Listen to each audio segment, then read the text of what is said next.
نحمده ونستعينه ونستغفره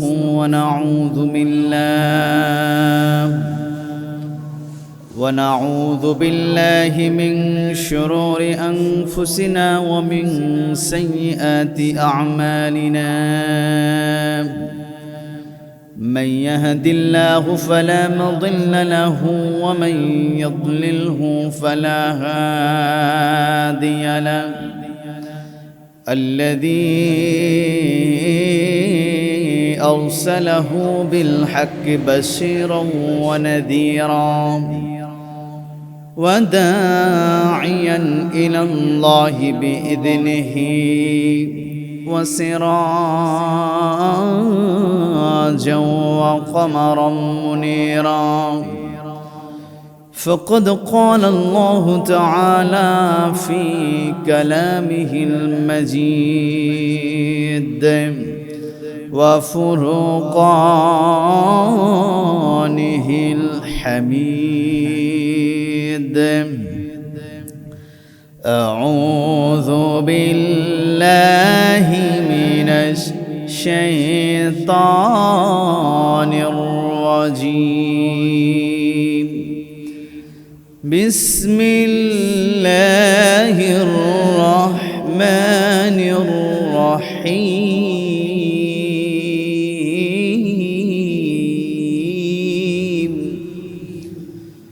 يا أيها الذين آمنوا إذا نودي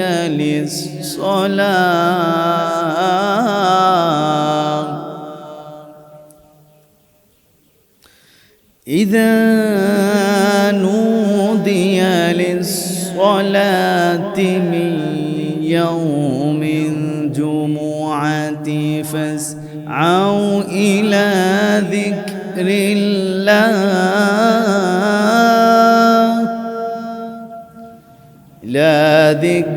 الله وذروا البيع ذلكم خير لكم إن كنتم تعلمون. صدقت يا ربنا.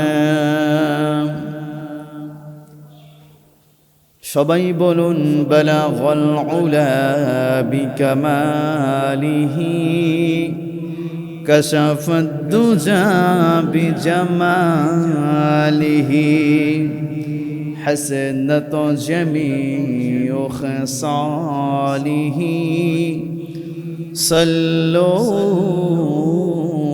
আলাইহি ওয়া আলিহি। नहीं दो जहां में मिसाले मोहम्मद जमाले खुदा है कमाले मोहम्मद बलगल उला بكماله كشف الدجى بجماله حسنت جميع خصاله صلوا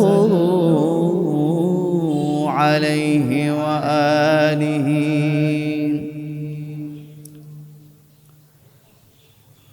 الحمد لله رب العالمين. মুআজ্জাজ মুহতারাম ওয়াজিবুল ইহতিরাম জুল মাজদ ওয়াল ইহতিশাম, আজকে আলোচনা হবে জুমার দিনের আদব সমূহ এবং ফজিলত এবং করণীয় বিমাশিয়াতিল্লাহ ওয়া বিফাদলিল্লাহ ওয়া মা তৌফিক ইল্লা বিল্লাহ। আবার প্রিয় ভাইরা, প্রিয় হাজিরিন, নবী করিম সাল্লাল্লাহু আলাইহি ওয়াসাল্লাম তিনি বলেছেন জুমার দিনটি হচ্ছে ঈদুল ফিতর এবং ঈদুল আযহার থেকেও শ্রেষ্ঠ দিন। সুবহানাল্লাহ বিহামদি। শুধু তাই নয়, এই জুমার দিন হচ্ছে হজের দিন। সুবহানাল্লাহ। আমার প্রিয় ভাইয়েরা, আল্লাহ সুবহানাহু ওয়া তাআলা কোরআনুল মাজিদের 28 নম্বর পারা সূরা জুমার 9 নম্বর আয়াত আল্লাহ সুবহানাহু ওয়া তাআলা তিনি বলছেন, যাদের মুখস্থ আছে শোনালে আয়াতটি আমার সঙ্গে পড়ুন। ইয়া আইয়ুহাল্লাযীনা আমানু ইযা নুদিয়া লিস-সালাতি মিন ইয়াউমিল জুমুআতি ফাসআউ ইলা যিকরিল্লাহি ওয়া দারুল বাই', যালিকুম খায়রুল লাকুম ইন কুনতুম তা'লামুন। আল্লাহু আকবার। আমার প্রিয় ভাইরা, আল্লাহ সুবহানাহু ওয়া তাআলা সূরা জুমুআর 9 নম্বর আয়াতে আল্লাহ সুবহানাহু ওয়া তাআলা তিনি বলছেন, ওহে মুমিনগণ, আল্লাহ পাক এখানে মানব জাতিকে বলেন নাই, এখানে ঈমানদারদেরকে বলেন নাই। আল্লাহ রাব্বুল আলামিন তিনি ইচ্ছে করলে ইয়া আইয়ুহান নাস বলতে পারতেন। আল্লাহ রাব্বুল আলামিন ইয়া আইয়ুহাল্লাযীনা আমানু, ওহে ঈমানদারগণ বলেছেন, কিন্তু মুফাসসিরিন ইকরামরা ঈমানদারদেরকে ঈমানদারের কথা এখানে নিয়ে আসেন নাই। মুফাসসিরিন ইকরামরা তারা মুমিনের কথা এখানে উপস্থাপন করেছেন। ইয়া আইয়ুহাল্লাযীনা আমানু, ওহে মুমিনগণ, তোমরা যারা মুমিন হয়েছে, এই মুমিনদেরকে আল্লাহ সুবহানাহু ওয়া তাআলা বলছেন, ইয়া আইয়ুহাল্লাযীনা আমানু ইযা নুদিয়া লিস-সালাতি মিন ইয়াউমিল জুমুআ ফাসআউ ইলা যিকরিল্লাহি ওয়া দারুল বাই', যালিকুম খায়রুল লাকুম ইন কুনতুম তা'লামুন। আল্লাহ রাব্বুল আলামিন বলছে, ওহে ঈমানদারগণ, ওহে মুমিনগণ, তোমরা যারা মুমিন হয়েছো, আমি আল্লাহ রাব্বুল আলামিন তোমাদেরকেই আমি আল্লাহ বলছি, যখন নামাজের জন্য যখন আহ্বান করা হবে, নামাজের জন্য যখন ডাকা হবে, জুমার নামাজের জন্য যখন মুয়াজ্জিন সাহেব যখন ডাকবে, যখন আহ্বান করবে, তোমরা বিলম্ব না করো না, তোমরা দেরি করো না, সঙ্গে সঙ্গে তোমরা নামাজের জন্য আল্লাহর জিকিরের জন্য তোমরা ধাবিত হও। আমার প্রিয় ভাইরা, আল্লাহ রাব্বুল আলামিনের এই জগতে জিকির অনেক প্রকার রয়েছে। এর মধ্যে শ্রেষ্ঠ জিকির হচ্ছে নামাজ। এই নামাজের জন্য যখন ডাকবে, এই জিকিরের জন্য যখন ডাকবে, কল্যাণের জন্য যখন আহ্বান করা হবে, তোমরা আর বিলম্ব না করো না, তোমরা দেরি করো না। তোমরা ব্যবসা বাণিজ্যকে বন্ধ করে দাও, তোমরা কৃষিকাজকে বন্ধ করে দাও, তোমরা দোকানপাটকে বন্ধ করে দাও, তোমরা ব্যস্ততাকে উপেক্ষা করে তোমরা নামাজের জন্য মসজিদে তোমরা উপস্থিত হয়ে যাও। যখন মুয়াজ্জিন সাহেব জুমার নামাজের জন্য যখন আহ্বান করবে, যখন ডাকবে, তখন তোমরা বিলম্ব না করো না, তখন তোমরা ব্যবসা বাণিজ্য থেকে ফারেক হও, তোমরা কৃষিকাজ থেকে ফারেক হও, সমস্ত ব্যস্ততাকে উপেক্ষা করে তোমরা মসজিদে আসো নামাজের জন্য। আল্লাহু আকবার। আমার প্রিয় ভাইয়েরা, এই নামাজ হচ্ছে মুমিনদের জন্য মেরাজ। আসসালাতু মিরাজুল মুমিনিন, নামাজটি হচ্ছে মুমিনদের জন্য মেরাজ স্বরূপ। আমার প্রিয় ভাইয়েরা, আল্লাহ রাব্বুল আলামিন বললেন, যখন মুয়াজ্জিন সাহেব নামাজের জন্য আহ্বান করবেন, তখন তোমরা ব্যস্ততা থেকে উপেক্ষা হয়ে ফারেক হয়ে তোমরা নামাজের জন্য তোমরা হাজির হয়ে যাও, নামাজের জন্য তোমরা উপস্থিত হয়ে যাও। আমার প্রিয় ভাইয়েরা, আল্লাহ সুবহানাহু ওয়া তাআলা তিনি ইরশাদ করেন, আয়াতের শেষের দিকে বলা হয়েছে, আল্লাহ রাব্বুল আলামিন বললেন, যদি তোমরা জ্ঞানী হও, যদি তোমরা বুদ্ধিমান হও, তবে তোমরা উত্তমটাই করবা। যদি তোমরা জ্ঞানী হও, তোমরা যদি উত্তম হয়ে থাকো, তবে তোমরা হাজারো কাজ থেকে ফারেক হয়ে, হাজারো কাজকে উপেক্ষা করে, ব্যবসা বাণিজ্যকে উপেক্ষা করে তোমরা নামাজের জন্য তোমরা ধাবিত হবা। আমার প্রিয় ভাইয়েরা, আমরা সৌদিতে দেখি, বিভিন্ন মুসলিম রাষ্ট্রে আমরা দেখি যে আজান দেওয়ার সঙ্গে সঙ্গে দোকানপাট ওই রকম খোলা রেখে তারা মসজিদের নামাজের জন্য চলে আসে। কিন্তু বাংলাদেশে কি এরকম সিস্টেম আছে? বাংলাদেশে এরকম সিস্টেম নাই। সৌদিতে এরকম দেখা যায়, আলহামদুলিল্লাহ। আমরা চাই আমাদের বাংলাদেশে এমন নিয়ম, এমন আইন জারি হোক বলি ইনশাআল্লাহ। সৌদিতে যখন আজান হয়ে যায়, পুলিশগুলো পাহারায় আছে। ব্যবসা বাণিজ্যের যারা শ্রমিক কাজ করে তারা ব্যবসা বাণিজ্য ওই রকমই রেখে নামাজ আদায় করার জন্য তারা মসজিদে তারা হাজির হয়ে যায়। সুবহানাল্লাহ। আমার প্রিয় ভাইয়েরা, অনেক ব্যক্তি মনে করবে নামাজ যে আমি আদায় করতে যাব, এজন্য অন্তত পক্ষে 15 থেকে 20 মিনিট সময় আমি আমার ব্যবসার কাজে দিতে পারলাম না, এই সময়টা লস করলাম। অনেক দোকানওয়ালা, অনেক ব্যবসায়িকরা মনে করেন। আমার প্রিয় ভাইয়েরা, মনে রাখতে হবে রিজিকের মালিককে আল্লাহ তাআলা, হায়াতের মালিক আল্লাহ তাআলা, আপনার ব্যবসার মধ্যে বারাকাত দেওয়ার মালিকও আল্লাহ তাআলা, আপনার ব্যবসার মধ্যে ধস দেওয়ার মালিক আল্লাহ তাআলা।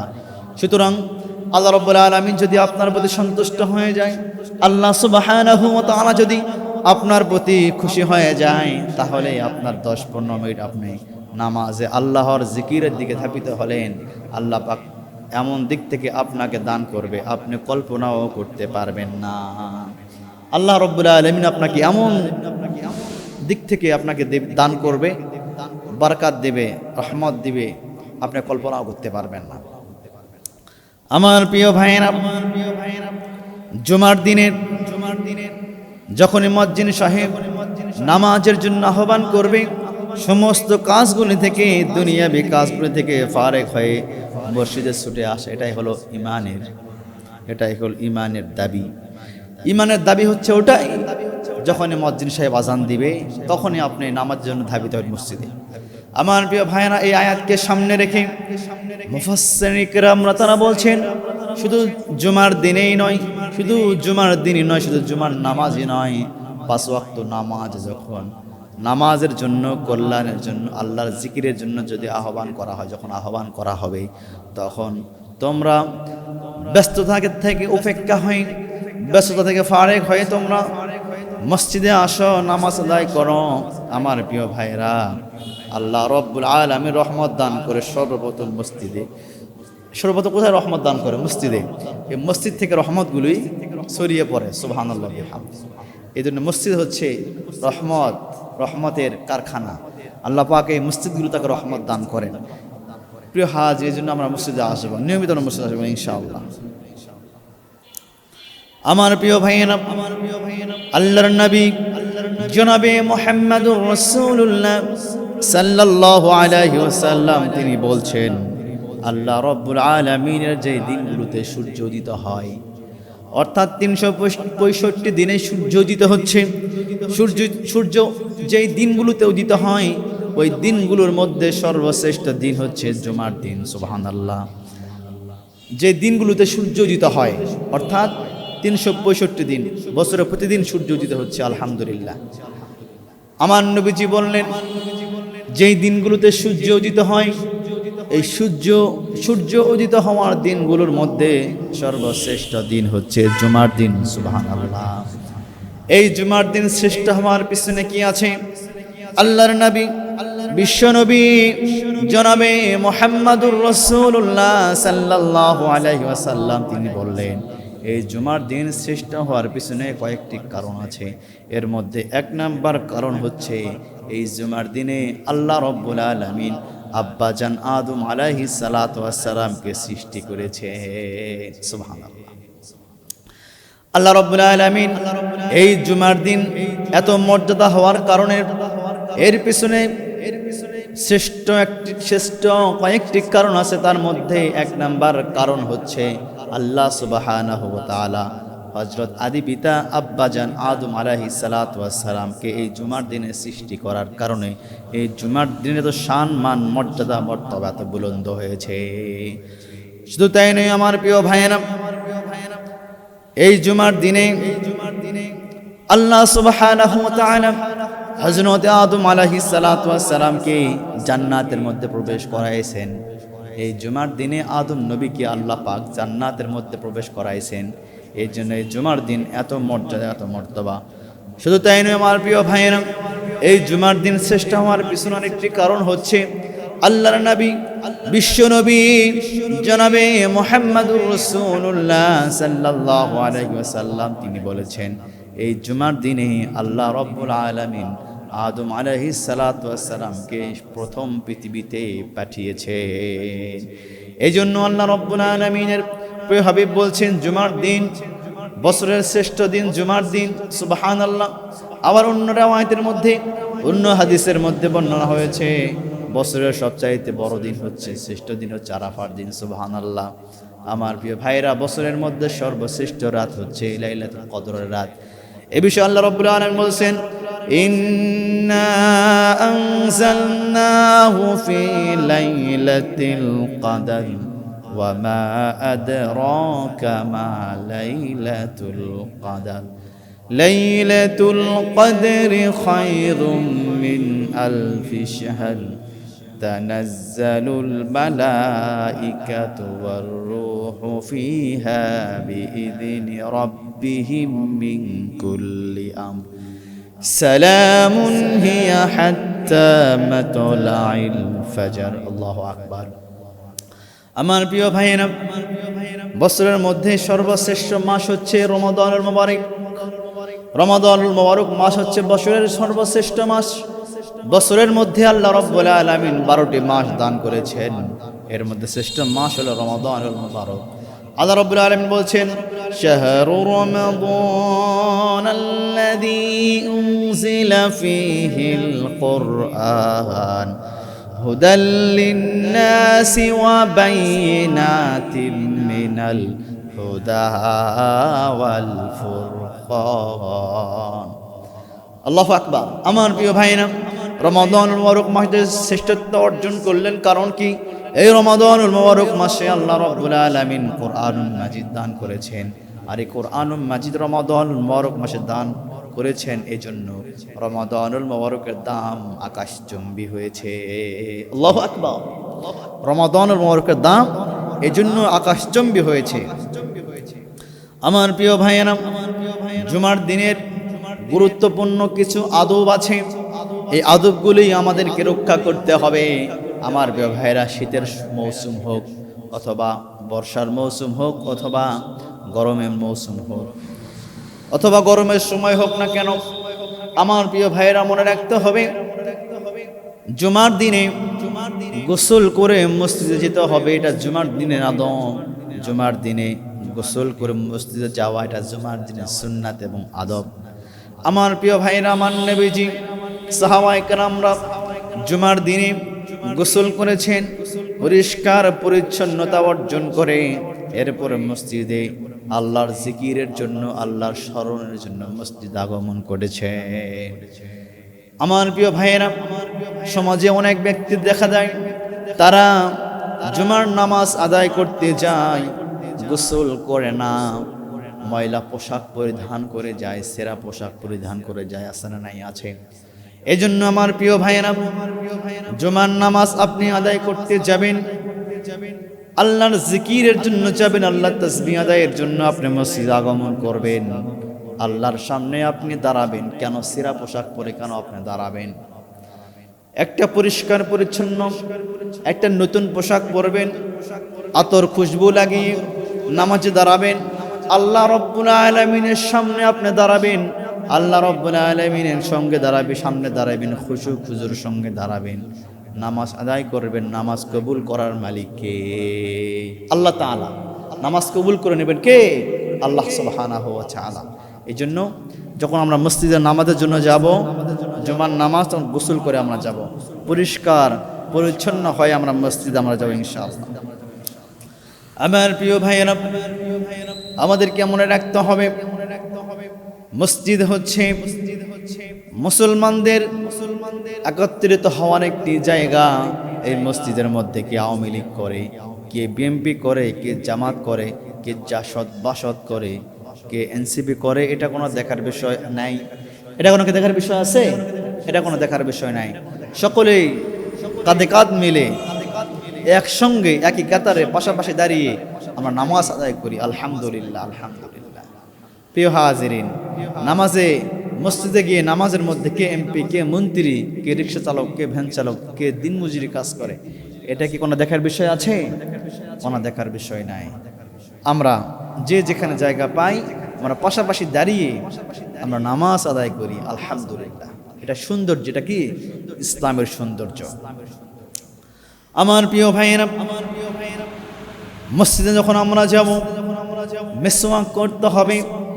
এই আমাদের এই মুখমণ্ডলটা পরিষ্কার রাখতে হবে, পরিচ্ছন্ন রাখতে হবে। আমার প্রিয় ভাইয়েরা, অনেক ব্যক্তি আছে গুল খেয়ে মসজিদে নামাজ আদায় করতে যায়, তার মুখের এমন দুর্গন্ধ বের হয়, পাশের মুসল্লি শান্তি মতো নামাজ আদায় করতে পারে না। অনেক নামাজি আছে তারা হাকিমপুরি জর্দা দিয়ে পান খায়, মুখ পরিষ্কার না করে মসজিদে যায় নামাজ আদায় করার জন্য। তার পাশের মুসল্লি যে দাঁড়িয়ে সে পান খাইতে পারে না, হাকিমপুরি জর্দাও তার হাকিমপুরি জর্দার ঘ্রাণও পছন্দ করতে পারে না, অসহ্য হয়। হাকিমপুরি জর্দা খেয়ে নামাজ আপনি পড়তে গিয়েছেন, আপনার পাশের ব্যক্তিটা সে তার হাকিমপুরি জর্দার ঘ্রাণ তার অসহ্য হয়, সে শান্তি মতো খুশুর সঙ্গে নামাজ আদায় করতে পারলো না। অনেক নামাজি তারা সিগারেট খায় আবার নামাজ আদায় করে, দাঁত ব্রাশ মিসওয়াক না করে মসজিদে গিয়ে নামাজ আদায় করছে, তার পাশের মুসল্লি শান্তি মতো নামাজ আদায় করতে পারে না। এরকম ব্যক্তি আছে সমাজে অহরহ। আমার প্রিয় ভাইয়েরা, আপনি সিগারেট খাচ্ছেন আপনার ব্যক্তিগত বিষয়, আপনি হাকিমপুরি জর্দা দিয়ে পান খাচ্ছেন আপনার ব্যক্তিগত বিষয়, আপনি গুল খাচ্ছেন আপনার ব্যক্তিগত বিষয়, কিন্তু আপনি অন্য একজন মুসলমানকে কষ্ট দিতে পারেন না, অন্য একজন নামাজিকে আপনি কষ্ট দিতে পারেন না। এই জন্য আমার প্রিয় ভাইয়েরা, মসজিদে যখনই যাবেন তখনই আপনি মিসওয়াক করবেন, দাঁত ব্রাশ করবেন, করে মসজিদে যাবেন। কারণ মসজিদে আপনার এলাকার মুসল্লিরা নামাজ আদায় করতে আসে, জামায়াতে নামাজ আদায় করতে আসে। আল্লাহ নবী বলছেন একজন মুমিন অন্য মুমিনকে কষ্ট দিতে পারবে না। আমার প্রিয় ভাইয়ের, তার কথার দ্বারা কষ্ট দেওয়া যাবে না, তার জবানের দ্বারা কষ্ট দেওয়া যাবে না, তার কোনো ইশারা ইঙ্গিতে কষ্ট দেওয়া যাবে না, তার দ্বারাই যেন কোনো মুমিন, কোনো মুসলমান, কোনো ইমানদার যেন কষ্ট যেন না পায়। আমার প্রিয় ভাইরা, প্রিয় হাজিরিন, দেখবেন অনেক ব্যক্তি প্রকাশ্যে সিগারেট খায়, সিগারেট গ্রহণ করে, কিন্তু সে বুঝতে চায় না তার পাশের যে ব্যক্তি সে তার সিগারেটের গন্ধটা অসহ্য, এটা সে বুঝতে চায় না। প্রিয় হাজিরিন, এই বিষয়গুলো আমাদের লক্ষ্য করা উচিত। সিগারেট খাবেন, লুকো লুকো খাবেন, গোপনে খান, কিন্তু যে ব্যক্তি সিগারেট ঘ্রাণ দুর্গন্ধটা পছন্দ করে না, আপনার তার সামনে কেন খাবেন? আপনি তো মুসলমান দাবি করছেন, আপনি তো ইমানদার দাবি করছেন, কিন্তু ইমানদার হয় অন্য ইমানদারকে তো কষ্ট দেওয়া যাবে না। আমার প্রিয় ভাইয়েরা, সুতরাং আল্লাহর নবী আরো বলছেন, যখন কোনো ব্যক্তি জুমার নামাজ আদায় করার জন্য মসজিদে আগমন করবে, সে উত্তম পোশাক পরিধান করে মসজিদে আসবে, সে পরিষ্কার পরিচ্ছন্ন পোশাক পরিধান করে মসজিদে আসবে। দুর্গন্ধযুক্ত পোশাক পরে সে নামাজে যেন না আসে, দুর্গন্ধযুক্ত পোশাক পরে যেন মসজিদে নামাজ যেন না আসে, পরিষ্কার পরিচ্ছন্ন সুগন্ধ লাগিয়ে মসজিদে নামাজ আদায় করার জন্য আসতে হবে। আমার প্রিয় ভাইয়েরা, ঘাম হয়ে গেছে, ঘেমে ঘেমে দুর্গন্ধ ছড়িয়ে পড়ছে, আশেপাশে মুসল্লিরা সুন্দর করে নামাজ আদায় করতে পারছে না, এমনটা করা যাবে না। সুতরাং এমনটা করা যাবে না, পরিষ্কার পরিচ্ছন্ন সুগন্ধ লাগিয়ে আপনাকে মসজিদের নামাজের জন্য আসতে হবে। আমার প্রিয় আমার নবীজি বললেন, পুরুষ মানুষ তোমরা যারা মসজিদে নামাজ আদায় করার জন্য তোমরা যারা আসবা, তোমরা সুগন্ধ ব্যবহার করে মসজিদে আসবা। এরপর আল্লাহ রাসূল সাল্লাল্লাহু আলাইহি ওয়াসাল্লাম বললেন, তোমরা জুমার নামাজ আদায়ের জন্য মসজিদে সকাল সকাল আসবা, আগে আগে আসবা। সুবহানাল্লাহ। জুমার নামাজ তোমরা যখন আদায় করার জন্য আসবা তখন আগে আগে আসবা মসজিদে। আমার প্রিয় ভাইয়েরা, আল্লাহর রাসূল জনাবে মুহাম্মদুর রাসূলুল্লাহ সাল্লাল্লাহু আলাইহি ওয়াসাল্লাম তিনি বলছেন, যে ব্যক্তি জুমার নামাজ আদায়ের লক্ষ্যে মসজিদে সর্বপ্রথম আসে, সে যেন একটি উট কুরবানি অথবা উট সাদকা করার সওয়াব সে পেয়ে গেল। সুবহানাল্লাহ। এরপরে যে ব্যক্তি মসজিদে নামাজের উদ্দেশ্যে আসবে, আল্লাহ রাসূল বলেছে ওই ব্যক্তি একটি গাভী, একটি গরু কুরবানি দেয়ার বা সাদকা দেয়ার সওয়াব পেয়ে গেল। এরপরে যে ব্যক্তি মসজিদে আসবে সে একটি ছাগল সাদকা করা অথবা কুরবানি দেওয়ার সওয়াব পেয়ে গেল। এরপরে যে ব্যক্তি আসবে সে একটি মুরগি কুরবানি করার মুরগি সাদকা দেওয়ার সওয়াব পেয়ে গেল। এরপরে যে ব্যক্তি আসবে সে একটি ডিম সাদকা করার সওয়াব পেয়ে গেল। আমার প্রিয় ভাইয়েরা, সুতরাং আল্লাহর নবী বিশ্ব নবী জনাবে মুহাম্মদুর রাসূলুল্লাহ সাল্লাল্লাহু আলাইহি ওয়াসাল্লাম তিনি বলছেন এই জুমার দিন হচ্ছে হজের দিন। সুতরাং হজের যে একটা বড় একটি মহৎ সওয়াব আছে, বড় একটি সওয়াব আছে, এই সওয়াব আমাদেরকে অর্জন করতে হবে। আমার প্রিয় ভাইয়েরা, এই জন্য জুমার দিন আমরা লক্ষ্য করে আমরা দেখতে পাই অনেক মুসল্লি পরে আসে, যখন খুতবা শুরু হবে আরম্ভ হবে তখন আসে। আবার অনেক মুসল্লি আসে নামাজ শুরু হবে তখন আসে। আর অনেক মুসল্লি আসে জুমার দিনে, শুক্রবার দিন অনেক ব্যক্তির জামাত মিস হয়। নাউজুবিল্লাহ। জুমার দিনে অনেক মুসলমানের জামাত মিস হয়, যেটা কোনো কথা? আল্লাহু আকবার। আল্লাহ পাক হেদায়েত দান করুক, বলি আমিন। আমার প্রিয় ভাইয়েরা, জুমার দিন জুমার নামাজ আদায় করার জন্য সবার আগে মসজিদে আসতে হবে এবং সবার শেষে মসজিদ থেকে বের হতে হবে। আমার প্রিয় ভাইয়েরা, অনেক মুসল্লি আছে তারা জুমার দিনে, অনেক মুসল্লি আসে তারা সপ্তাহের এক রাকাত একদিনের নামাজ আদায় করে না, এক ওয়াক্ত নামাজ আদায় করে না, শুধু জুমার দিন নামাজ আদায় করে। আবার নামাজের মধ্যে তার ভাগ আছে, স্মার্ট মুসলমান বলে কি বলে না। আমার প্রিয় ভাইরা, সে জুমার দিন একদিন নামাজ আদায় করার জন্য মসজিদে আসে, সবার শেষে আসে, শুধু জুমার 2 রাকাত ফরজ নামাজ আদায় করে সালাম ফিরে বাড়িতে দৌড় দেয়। এরকম মুসল্লি আছে না? নাই? আছে, অনেক আছে। আমাদের উচিত মসজিদে এসে দুখুলুল মসজিদ নামাজ আমরা আদায় করব, 2 রাকাত, 4 রাকাত, 6 রাকাত। এরপরে কবলাল জুমা আমরা আদায় করব। এরপরে জুমার নামাজ 2 রাকাত ফরজ আদায় পরে বাদাল জুমা 4 রাকাত আদায় করব আমরা। এরপরে নফল আদায় করব। এরপরে আমরা আখেরি জোহর আদায় করব। এরপর নফল আদায় করে সুন্নাত আদায় করে বাসায় বিদায় নেব ইনশাআল্লাহ। আমার প্রিয় ভাইয়েরা,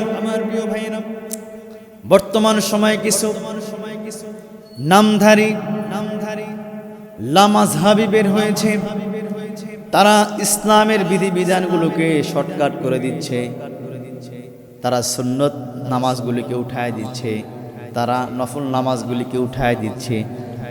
নামধারী কিছু লামাযহাবী তারা হাত তুলে মুনাজাতকে উঠায় দিচ্ছে, নামাজের পরে হাত তুলে মুনাজাত করা লামাযহাবীরা উঠায় দিচ্ছে। আমার প্রিয় ভাইয়েরা, আবার অনেক ব্যক্তি আছে তারা আজানের পরে হাত তুলে মুনাজাত এটা উঠায় দিচ্ছে। আমার প্রিয় ভাইরা, এগুলো তো হারাম নয়। এগুলো কি হারাম নাকি? হারাম নয়। প্রিয় হাজির, যেখানে সুদ খায়, ঘুষ দেয়, ঘুষ নেয়, লেনদেন করে, যেখানে ক্যাসিনো চলে, এগুলোর উপরে লামাযহাবীদের কোনো ফতোয়া নাই।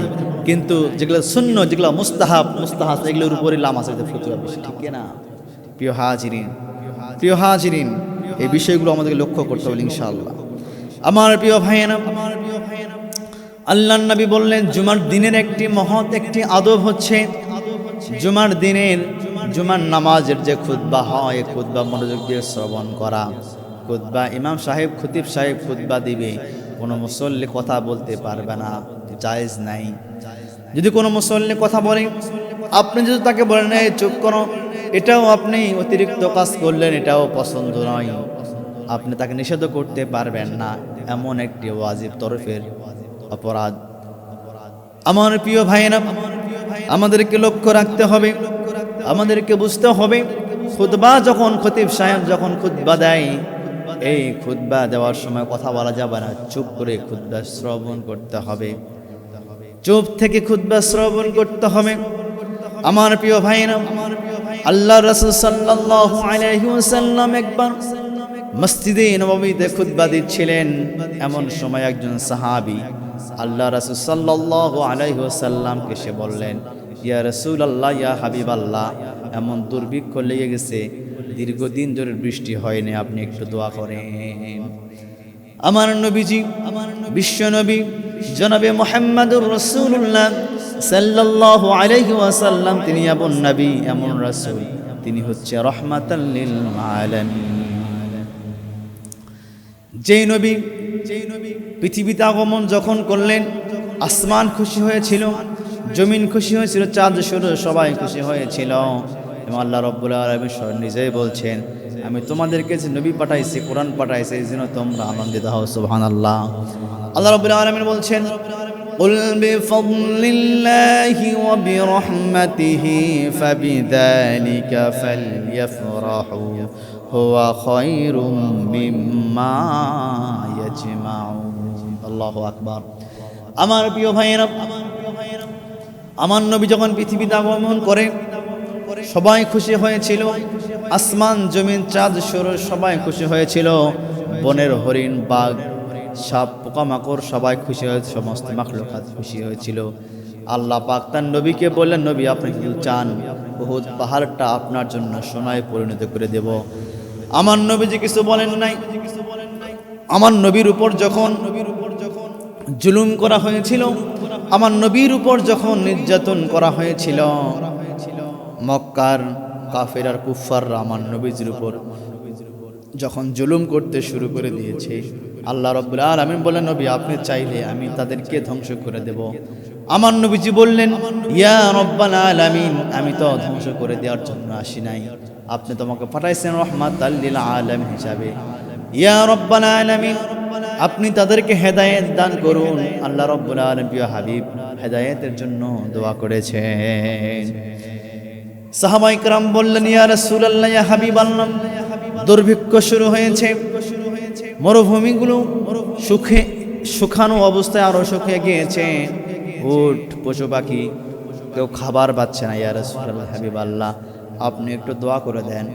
আল্লাহ রাসূল খুতবা সমাপ্তি করলেন, নামাজ সমাপ্তি করলেন, সমস্ত মুসল্লিদেরকে সমস্ত সাহাবায়ে কেরামদেরকে বসতে বললেন। সাহাবায়ে কেরামরা বসলেন। আল্লাহ রাসূল সাল্লাল্লাহু আলাইহি ওয়াসাল্লাম তিনি বললেন, এই সাহাবারা সবাই হাত তোলো। সবাই হাত উত্তোলন করে আল্লাহর রাসূল বিশ্ব নবী জনাবে মুহাম্মদুর রাসূলুল্লাহ সাল্লাল্লাহু আলাইহি ওয়াসাল্লাম তিনি দুই হাত উত্তোলন করে আল্লাহ রাব্বুল আলামিনের দরবারে দোয়া করলেন। দোয়া করতে দেরি, আসমান থেকে পানি নাজিল হতে দেরি হয় নাই। আল্লাহু আকবার। আল্লাহর নবী দোয়া সমাপ্ত করার পূর্বেই আসমান থেকে ঝুমঝুম করে বৃষ্টি শুরু হয়ে গেল। সব সাহাবারা বাসায় চলে গেল।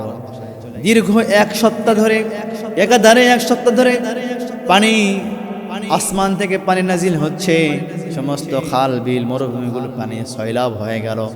পরের এক সপ্তাহ পরে জুমার নামাজ আদায়ের জন্য আল্লাহ রাসূল সাল্লাল্লাহু আলাইহি ওয়াসাল্লাম খুতবা দিবেন, খুতবা সমাপ্তি করছেন। এমন সময় একজন সাহাবী দাঁড়িয়ে বললেন, ইয়া রাসূলুল্লাহ, ইয়া হাবিবাল্লাহ, আপনি আল্লাহ রাব্বুল আলামিনের কাছে দোয়া করেন, আমাদের আর পানি লাগবে না। গোটা আরব সয়লাব হয়ে গিয়েছে, মরুভূমিগুলিও পানি পরিপূর্ণতা লাভ করেছে। ইয়া রাসূলুল্লাহ, ইয়া হাবিবাল্লাহ, আপনি দোয়া করেন আল্লাহ রাব্বুল আলামিন যেন পানিটা বন্ধ করে দেন। আল্লাহ রাসূল সাল্লাল্লাহু আলাইহি ওয়াসাল্লাম নামাজের পর বসলেন। সমস্ত মুসল্লি সমস্ত সাহাবায়ে কেরামদেরকে বললেন, সাহাবারা তোমরা বসো। আল্লাহ রাসূল দীর্ঘ 7 দিন পরে আবার দুই হাত আসমানের দিকে উত্তোলন করলেন। আল্লাহ রাব্বুল আলামিনের কাছে দোয়া করলেন। আল্লাহ রাব্বুল আলামিন দোয়া মঞ্জুর করলেন, সঙ্গে সঙ্গে পানি বন্ধ হয়ে গেল। আল্লাহু আকবার।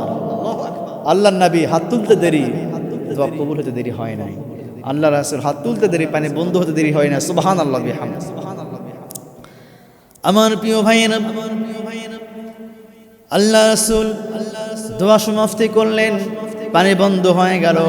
আমার প্রিয় ভাইয়েরা, আল্লাহ রাসূল আমাদের মতো সাধারণ কোনো মানুষ নয়। আল্লাহ রাসূল তিনি অসাধারণ। আল্লাহ রাসূল যে বিষয়কে হ্যাঁ বলেছেন, ইসলামের মধ্যে সে বিষয়টি হালাল হয়ে গিয়েছে। আল্লাহ রাসূল সাল্লাল্লাহু আলাইহি ওয়াসাল্লাম যে বিষয়কে না বলেছেন, ইসলামের মধ্যে ওই বিষয়টি হারাম হয়ে গেছে। আমার প্রিয় ভাইরা, জুমার দিনের আরেকটি আদব হচ্ছে, আমল হচ্ছে বেশি বেশি নবী করিম সাল্লাল্লাহু আলাইহি ওয়াসাল্লামের উপরে দরুদ এবং সালাম পেশ করা, দরুদ শরীফ পড়া। 200-এর উপর দরুদ শরীফ আছে। প্রিয় হাজিরিন, যার যেটা দরুদ শরীফ মুখস্থ আছে, আমরা সে দরুদ শরীফ পড়ব ইনশাআল্লাহ। আমার প্রিয় ভাইয়েরা, নবী করিম সাল্লাল্লাহু আলাইহি ওয়াসাল্লামের উপরে এই জুমার দিনে বেশি বেশি দরুদ এবং সালাম পেশ করা। اللهم صل على سيدنا وسندنا وحبيبنا ومولانا محمد صلى الله عليه وعلى آله وأصحابه وبارك وسلم এটাও পড়তে পারেন দরুদ ইব্রাহিম পড়তে পারেন اللهم صل على محمد وعلى آل محمد كما صليت على إبراهيم وعلى آل إبراهيم إنك حميد مجيد اللهم بارك على محمد وعلى آل محمد كما باركت على إبراهيم وعلى آل إبراهيم إنك حميد مجيد আপনাদের যে দরুদ শরীফ সুবিধা হয় সেটা পড়বেন যাদের দরুদ শরীফ মুখস্থ নাই যাদের দরুদ শরীফ মুখস্থ নাই আপনারা বলবেন সাল্লাল্লাহু আলাইহি ওয়াসাল্লাম সাল্লাল্লাহু আলাইহি ওয়াসাল্লাম সাল্লাল্লাহু আলাইহি ওয়াসাল্লাম এই সাল্লাল্লাহু আলাইহি ওয়াসাল্লাম এটাও কি ছোট্ট দরুদ শরীফ এটাও আমরা পড়ব ইনশাআল্লাহ আমার প্রিয় ভাইয়েরা জুমার দিনের একটি মূল্যবান গুরুত্বপূর্ণ আমল হচ্ছে সুন্নাহ হচ্ছে সূরা কাহাফ তেলাওয়াত করা এই সূরা কাহাফের বিষয়ে আল্লাহ রাসূল সাল্লাল্লাহু আলাইহি ওয়াসাল্লাম বলেছে জুমার দিন যদি কেউ সূরা কাহাফ তেলাওয়াত করে এই জুমা থেকে আগামী জুমা পর্যন্ত ওই ব্যক্তির কাছে নূর আসবে সুবহানাল্লাহ তেলাওয়াত করা এটা অনেক ফজিলত আছে এই ফজিলত সম্পর্কে অন্যদিন আলোচনা হবে ইনশাআল্লাহ আমার প্রিয় ভাইরা জুমার দিনের আরেকটি বিশেষ গুরুত্বপূর্ণ কাজ এই কাজটি আমরা মিস করব না বেশি বেশি দোয়া করা বেশি বেশি আল্লাহ রাব্বুল আলামিনের কাছে চাওয়া দোয়া করা যে বান্দা যত আল্লাহ রাব্বুল আলামিনের কাছে চায় প্রার্থনা করে আল্লাহ পাক ওই ব্যক্তির উপরে তত খুশি হয় ওই ব্যক্তির দোয়া তত কবুল করেন আল্লাহ সুবহানাহু ওয়া তাআলার কাছে বেশি বেশি দোয়া করা প্রার্থনা করা আপনি আমি গুনাহগার আপনার জন্য দোয়া করবেন আপনার মার জন্য দোয়া করবেন আপনার বাবার জন্য দোয়া করবেন আপনার সন্তানের জন্য দোয়া করবেন আপনার পরিবারের জন্য দোয়া করবেন নিজের জন্য দোয়া করবেন সবার জন্য দোয়া করবেন যেহেতু আল্লাহ রাব্বুল আলামিন দোয়া কবুল করবেন আপনার আমার সুবহানাল্লাহ আমার প্রিয় ভাইয়েরা আল্লাহ রাব্বুল আলামিন আমাদেরকে সৃষ্টি করেছেন জাহান্নামে দেওয়ার জন্য নয় আল্লাহ পাক আমাদেরকে সৃষ্টি করেছেন জান্নাতে পাঠানোর জন্য সৃষ্টি করেছেন কাল কিয়ামতের মাঠে কাল মহা মুসিবতের মাঠে আল্লাহ রাব্বুল আলামিন আমাদের নেক আমলগুলো খুঁজবে আমরা কি আমল করছি জান্নাতে দেওয়ার জন্য সুবহানাল্লাহ আল্লাহ রাব্বুল আলামিনের যে 99টি নাম আছে প্রতিটা নামের সূরত ধারণ করবে হাসরের মাঠে আমার প্রিয় ভাইয়েরা মসজিদে আগে যাবার বিষয়ে যে ফজিলতের কথা আমার নবীজি বলেছেন আল্লাহ রাসূল সাল্লাল্লাহু আলাইহি ওয়াসাল্লাম বললেন যদি মুসলমানরা বুঝতো যদি ইমানদাররা বুঝতো যে মসজিদে আগে যাওয়ার কি ফায়দা তাহলে মসজিদে একটা খোরা মানুষ হামাগুড়ি দিয়ে মসজিদে চলে যেত আল্লাহর নবী বিশ্ব নবী জনাবে মুহাম্মদুর রাসূলুল্লাহ সাল্লাল্লাহু আলাইহি ওয়াসাল্লাম তিনি বলছেন যদি কোনো ব্যক্তি লিল্লাহিয়াত আল্লাহ খুশি করার জন্য নামাজের উদ্দেশ্যে মসজিদে আগমন করে আল্লাহ রাব্বুল আলামিন ওই বান্দার কদমে কদমে একটি করে নফল আমল করার সওয়াব আল্লাহ পাক দান করে দেয় সুবহানাল্লাহ যদি কোনো বান্দা আল্লাহ সুবহানাহু ওয়া তাআলার সন্তুষ্ট অর্জনের জন্য আল্লাহ পাকের খুশির জন্য নামাজের উদ্দেশ্যে মসজিদে আগমন করে আল্লাহ রাসূল সাল্লাল্লাহু আলাইহি ওয়াসাল্লাম বলেছে ওই ব্যক্তির প্রতিটা কদমে একটি করে নফল আমলের সওয়াব দান সুবহানাল্লাহ প্রতিটা কদমে তার পায়ের নিচে ফেরেশতারা তাদের পাখা বিছিয়ে দেয় সুবহানাল্লাহ সুবহানাল্লাহ আপনি যতগুলি কদম হেঁটে হেঁটে আসবেন ততগুলি কদম নফল আমল করা নফল ইবাদত করার যে সওয়াব আল্লাহ সুবহানাহু ওয়া তাআলা ওই সওয়াব আপনাকে দান করবে সুবহানাল্লাহ আমার প্রিয় ভাইয়েরা একজন অন্ধ সাহাবী আল্লাহ রাসূল সাল্লাল্লাহু আলাইহি ওয়াসাল্লামকে সে বললেন ইয়া রাসূলুল্লাহ ইয়া হাবিবাল্লাহ আমি তো অন্ধ ব্যক্তি আমি প্রতি ওয়াক্তে মসজিদে আসতে পারি না আমার জন্য কি কোনো রখসদ আছে নাকি ইয়া রাসূলুল্লাহ আপনি একটু বলুন আমি জানতে চাই আল্লাহর নবী জনাবে মুহাম্মদুর রাসূলুল্লাহ সাল্লাল্লাহু আলাইহি ওয়াসাল্লাম তিনি বললেন তোমার জন্য রখসদ আছে তুমি মসজিদে আর আসবা না বাড়িতে নামাজ আদায় করে নেবে যেহেতু তুমি অন্ধ অন্ধ সাহাবী বাড়িতে রওনা হলেন। আল্লাহ রাসূল সাল্লাল্লাহু আলাইহি ওয়াসাল্লাম তিনি ওই অন্ধ সাহাবীকে আবার ডাকলেন, ওই অন্ধ সাহাবী তুমি শোনো, তুমি তো অন্ধ ঠিক আছে, তুমি তো পায়ে হাঁটতে পারো, আর আজান তোমার কানে যায়। সুতরাং হে অন্ধ সাহাবী, তুমি মনে রাখবে, তুমি যখন আজান শুনতে পাবা আজানের জবাব দিবা এবং মসজিদে এসে তুমি জামাতের সঙ্গে তুমি নামাজটা আদায় করবা। আমার প্রিয় ভাইয়েরা, আল্লাহর রাসূল বিশ্ব নবী জনাবে মুহাম্মদুর রাসূলুল্লাহ সাল্লাল্লাহু আলাইহি ওয়াসাল্লাম তিনি অন্ধ সাহাবীর জন্য কোনো রুখসত দিলেন না, অন্ধ সাহাবীর জন্য কোনো রুখসত দেয় নাই। আল্লাহ রাসূল সাল্লাল্লাহু আলাইহি ওয়াসাল্লাম অন্ধ সাহাবীকেও বলেছে, অন্ধ সাহাবী, যেহেতু তুমি আজান শুনতে পাও, আজানের জবাব দিবা এবং মসজিদে এসে তুমি জামাতের সঙ্গে নামাজটি আদায় করবা। ওই অন্ধ সাহাবী এরপর থেকে তার বাড়ি থেকে, বাড়ির দরজা থেকে মসজিদের দরজা পর্যন্ত একটি সুতা বা একটি দড়ি সে বেঁধে রেখেছে। ওই দড়ি ধরে ধরে ওই অন্ধ সাহাবী প্রতি ওয়াক্তে নামাজ জামাতের সঙ্গে আদায় করার জন্য মসজিদ আগমন করতেন। আল্লাহু আকবার। একটা অন্ধ সাহাবী, এর জন্য কোনো রুখসত নাই, রুখসত নাই। আমরা চোখে দেখি, আমরা সুস্থ আছি, পা আছে, সব আছে, এরপরও আমরা এমন মুসলমান, আমরা নামাজ পড়ি না। আমরা মুসলমান, আমরা নামাজ পড়ি না। আমরা মুসলমান, আমরা মিথ্যা কথা বলি। আমরা মুসলমান, আমরা গীবত করি। আমরা মুসলমান, আমরা শাকায়াত করি। আমরা মুসলমান, আমরা চকলকরি করি।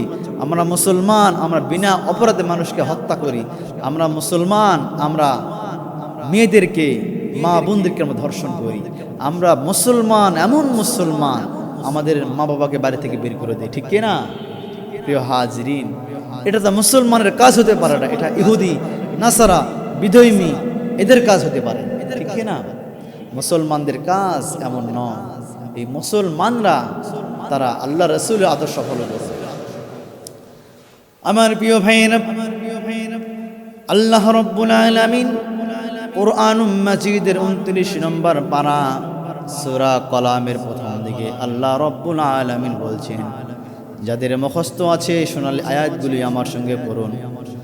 নুন ওয়াল কলামি ওয়া মা ইয়াসতুরুন মা আনতা বিনি'মাতি রাব্বিকা বিমাজনুন ওয়া ইন্না লাকা লাআজরান গায়রা মামনুন ওয়া ইন্নাকা লাআলা খুলুকিন আযীম ফাসাতুবসিরু ওয়া ইউবসিরুনা বিআইয়িকুমুল মাফতুন।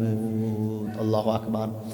আল্লাহ সুবহানাহু ওয়া তাআলা তার নবীর বিষয়ে বলেছেন, আল্লাহ রাব্বুল আলামিন পৃথিবীর সূচনা লগ্ন থেকে শুরু করে শেষ পর্যন্ত, আদম সাফিউল্লাহ থেকে সারহুল্লাহ পর্যন্ত কোন নবীর বিষয় আল্লাহ রাব্বুল আলামিন এমন সার্টিফিকেট দেন নাই।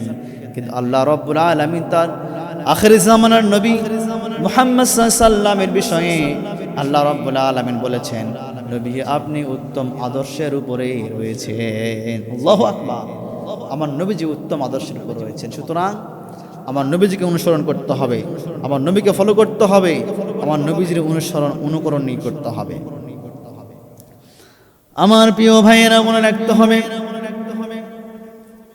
খুতবা যখন দিবে খতিব সাহেব, এই খুতবা দেবার সময়ে মোবাইলে স্ক্রিন টাচ করা যাবে না, মোবাইল টিপাটিপি করা যাবে না, এই মোবাইল দেখা যাবে না।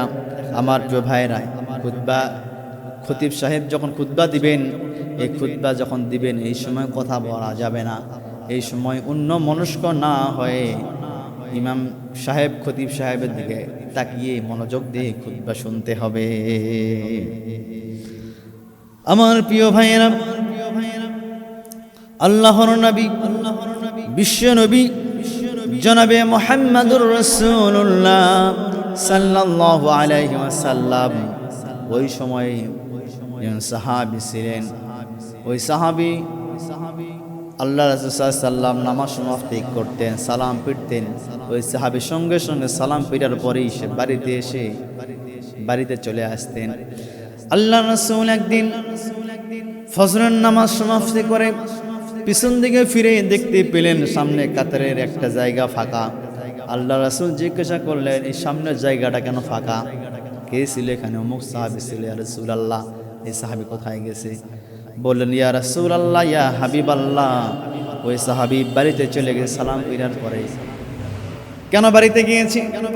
ইয়া রাসূলুল্লাহ, ইয়া হাবিবাল্লাহ, ওই সাহাবী বাড়িতে কেন গিয়েছে আমরা জানি না ইয়া রাসূলুল্লাহ। আল্লাহ সাল্লাম বললেন, ঠিক আছে, কয়দিন ধরে? অনেক দিন ধরে এমন চলতেছে।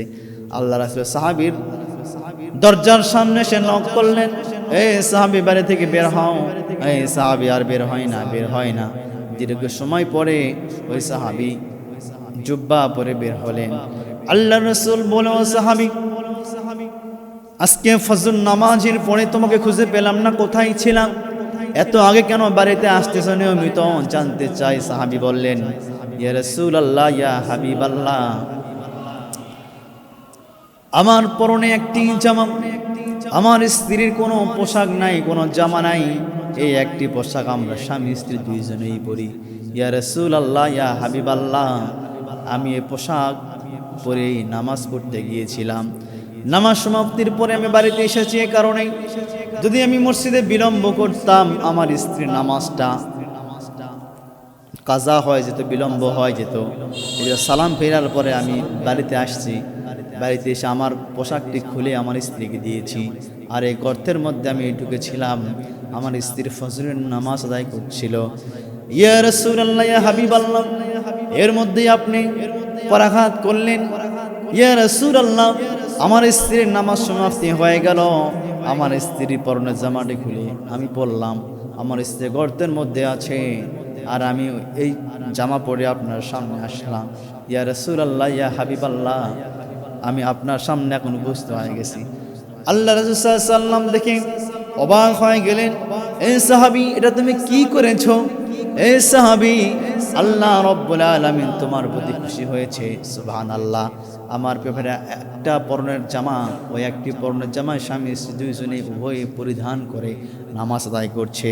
আল্লাহু আকবার। আমার প্রিয় ভাইরা, এরপর সাহাবায়ে কেরাম নামাজ ছাড়েন নাই।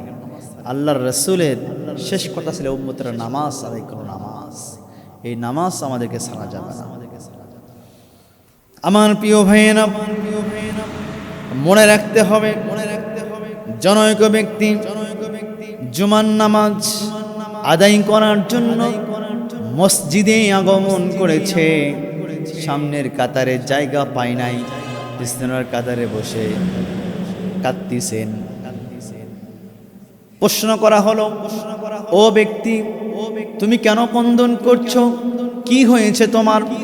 জনৈক ব্যক্তি বললেন, আমি ক্রন্দন করছি এ কারণেই যে আমি আজকে সামনের কাতারে জায়গা পাই নাই, পিছনের কাতারে জায়গা পেয়েছি, এই জন্যই আমি কাঁদছি। কেন, কি হয়েছে? সামনের কাতারে যে সওয়াব অর্জন করতাম, আজকে এই ওয়াক্তের নামাজে সামনের কাতারের ওই উত্তম, ওই শ্রেষ্ঠ সওয়াব থেকে আমি বঞ্চিত হয়ে গেলাম, এই জন্য আমি ক্রন্দন করতেছি। আমার প্রিয় ভাইয়েরা, সাহাবায়ে কেরামরা, বুজুর্গানে দিন, তাবেঈনরা সামনের কাতারে জায়গা না পাইলে আফসোস করেছেন, ক্রন্দন করেছেন, হতাশা করেছেন। কিন্তু আমরা ইচ্ছা করে সামনের কাতারে বসতে চাই না। আমার প্রিয় ভাইয়েরা, আমাদের করণীয় কি? জুমার দিনে আমাদের কি করণীয়? প্রিয় ভাজরিন, প্রিয় ভাইয়েরা, জুমার নামাজে আমাদের যে করণীয়টা হবে তা হচ্ছে, বৃহস্পতিবার রাত থেকেই আমাদেরকে জুমার জন্য প্রস্তুতি নিতে হবে। মানসিকভাবে একটা প্রস্তুতি। জুমার দিনে যে কাজগুলো আছে, যে ব্যস্ততাগুলো আছে, এই ব্যস্ততাগুলি সকাল সকাল সমাপ্তি করতে হবে। সমাপ্তি করে সকাল সকাল আমাদেরকে মসজিদে যে প্রথম কাতারে ইমামের সামনে আমাদেরকে বসতে হবে ইনশাআল্লাহ। এমন একটা নিয়ত করে আমাদেরকে বাড়ি থেকে বের হতে হবে। আমার প্রিয় ভাইয়েরা, আমাদের করণীয় কি? বৃহস্পতিবার রাত থেকে আমাদেরকে জুমার নামাজের জন্য প্রস্তুতি গ্রহণ করতে হবে।